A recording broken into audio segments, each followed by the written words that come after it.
I saw a ghost last night, and it wasn't what I expected. Act 1. The first night. The knock at the door. My name's Eric. I'm 27 years old, and I swear what I saw last night is going to haunt me forever. I've never been the type to believe in ghosts. I grew up watching horror movies, laughing at the based on a true story lines, telling myself people just see what they want to see. Shadows, lights, sleep paralysis, that's all it ever is. Or at least, that's what I believed. Until now. It was last night around 2:30 a.m. I couldn't sleep. My apartment is this tiny one-bedroom place on the edge of town. Nothing fancy, just cheap enough for me to live alone after my roommate moved out last year. The walls are thin, the plumbing groans, and the floors creak like the building itself is sighing. I was lying in bed scrolling through my phone, half thinking about getting up to grab a snack, when I heard it. Footsteps. Slow. Heavy. Dragging. Right outside my door. That wouldn't have been weird in a normal apartment complex, but my neighbors on either side were out of town. One on vacation, the other visiting family. And this was late. Too late for anyone else to be walking the hall. I locked my phone and just listened. The footsteps stopped, right outside my door. Then came the knocking. Not frantic, not loud, just a steady, deliberate knock. 3 taps. Wait. 3 taps again. My chest tightened. My heart was pounding. I thought about calling the cops, but something deep down told me not to. Something about the rhythm felt off. Not like someone needing help, more like someone who already knew I was there. That's when I noticed it. A glow. A faint, bluish light spilling in from the crack under the door. The hallway doesn't have blue lights. The bulbs out there are that ugly yellow that hums when they flicker. This glow wasn't that. It was soft, cold, like moonlight trapped in water. Then I heard it. A whisper. My name. Eric. I froze. Every part of me screamed, "Don't move, don't breathe." I grabbed the closest thing I could find on my nightstand, a kitchen knife I'd left there after unpacking groceries. My hand shook so badly I almost dropped it. After what felt like forever, I worked up the courage to peek through the peephole. I wish I hadn't, because what I saw wasn't human.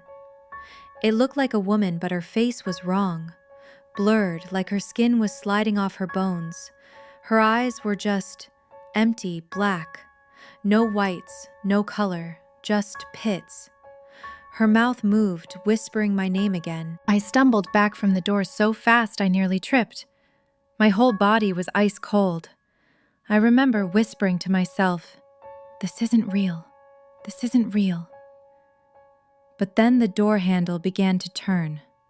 Slow. Deliberate. I panicked, ran into my bedroom, slammed the door, locked it, and crawled under the covers like I was a kid again. I could still hear her, though, whispering my name, faint, seeping through the walls. And then just like that, silence. When I woke up this morning, the front door was wide open, and on the floor, just inside my apartment, was a single wet footprint. Bare, small, pointing straight towards my bedroom. Act 2, the second night. The visitor returns. I told myself I imagined it. Stress, sleep deprivation, too much caffeine. But that footprint, it was still there. That night, I tried to convince myself it wouldn't happen again. I even left the TV on for background noise. I thought maybe if I ignored it, it would go away. But at exactly 2:33 a.m., I heard it again. Knock. Knock. Knock. I froze. The glow was back under the door. And then, the voice. Eric, open the door. This time, I couldn't help myself. I shouted, "Leave me the hell alone!" Silence. Then I heard something new. Laughter. Soft. Low. Twisted. I didn't sleep that night. In the morning, I found the same wet footprint, only this time there were two, both pointing towards my bedroom. Act 3, the investigation. I needed answers. I couldn't keep living like this. So I did what anyone would do. I started Googling. Ghosts knocking at door. Wet footprints paranormal. Most of it was junk. Urban legends, creepypastas, forums full of people arguing.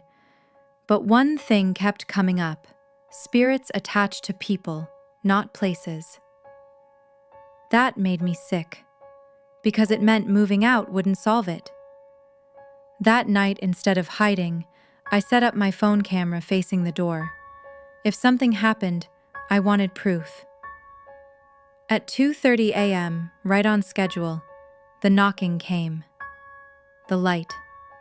The whisper. But when I checked my phone the next morning, the recording was gone, deleted, as if it had never been there. Act 4, the reveal. By the fourth night, I was losing my mind.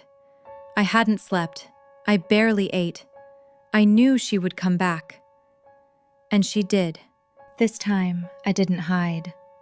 I sat in the dark living room with the knife in my hand, staring at the door. At 2:33, the knocking started. Eric. The door handle turned, and then the door opened. She stepped inside, not walking, gliding. Her hair floated as if underwater, her face still warped, her mouth stretched too wide as she smiled at me. I wanted to scream, but I couldn't, my throat locked. She lifted her hand and pointed at me, and that's when I realized she wasn't saying my name.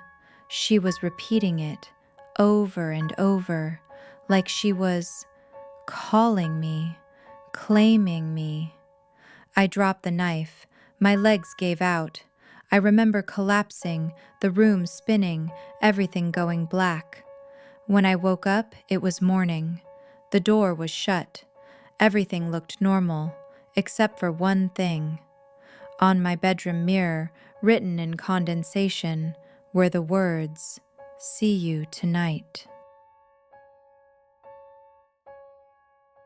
Act 5, the final night. I don't know what she wants. I don't know why she picked me. But tonight's the 5th night. It's already 2:20 a.m. I can hear the pipes creaking, the air getting cold. She's coming back. And if I don't post this now, you'll never hear from me again.